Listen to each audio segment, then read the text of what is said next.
کو بتا دیا کہ اے لوگوں، جو اتنا سخت فتویٰ لکھ سکتا ہے وہ میرے بعد تمہارا رہبر بن سکتا ہے۔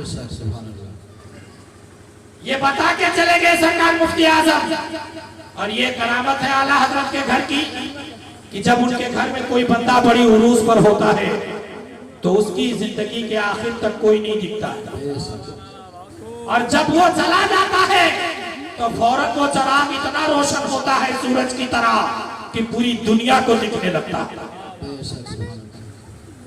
اور فتویٰ لکھا گیا اور پہنچا دیا گیا، اور جب دیکھا تو گھبرا کر کے لاجواب ہو گئی اندرا۔ لکھا تھا آپ نے کہ تیری حکومت ہندوستان پر ہے، مذہب اسلام پر نہیں ہے، مذہب اسلام میں نسبندی ناجائز اور حرام ہے تو حرام ہی رہے گی۔ لیکن آج بہت سے مسلمان ایسے ہیں جو اپنے گھروں میں نسبندی کرائے ہوئے ہیں۔ یقین جانو جن عورتوں نے نسبندی کرا رکھا ہے ان کی مغفرت کا دروازہ بند ہو چکا ہے۔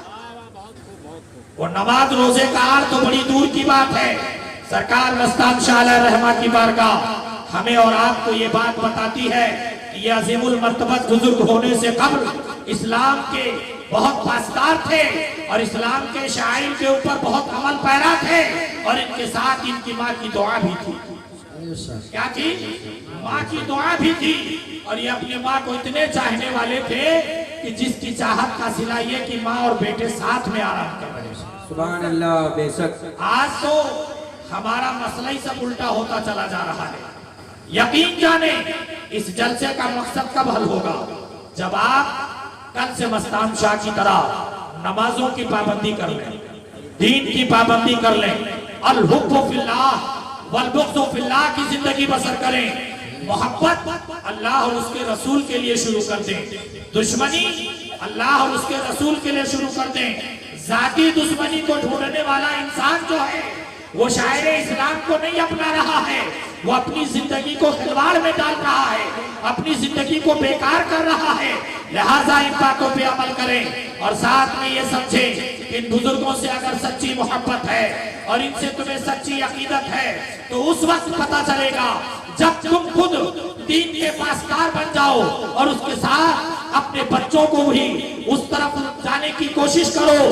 نہیں تو یاد رکھو اللہ نے جو تمہیں اولاد جیسی نعمت دیا ہے قیامت میں ان کی پرورش کا بھی حساب لیا جائے گا کہ میں نے تجھے وہ نعمت دیا تھا جس کے لیے جس کے پاس نہ تھی اس کے دل سے جا کر کے پوچھتا کہ ایک اولاد کے لیے اس نے کتنی تمنائیں کیا تھا۔ اور یہی نہیں، بڑے بڑے انبیاء نے اولاد کی تمنا کی ہے۔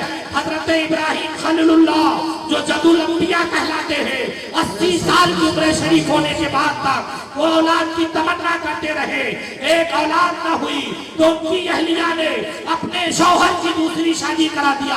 اب اس کے بعد میں پھر بھی اولاد نہ ہوئی، اور اس کے بعد جب 80 سال سے کراس کر گئے تو اللہ رب العزت نے انہیں بشارت بھیجا اور کہا جاؤ میرے خلیل سے کہہ دو کہ تمہاری دعا قبول کر لی گئی ہے، تمہیں اولاد دیا جائے گا۔ قرآن مقدس کا ترجمہ ہے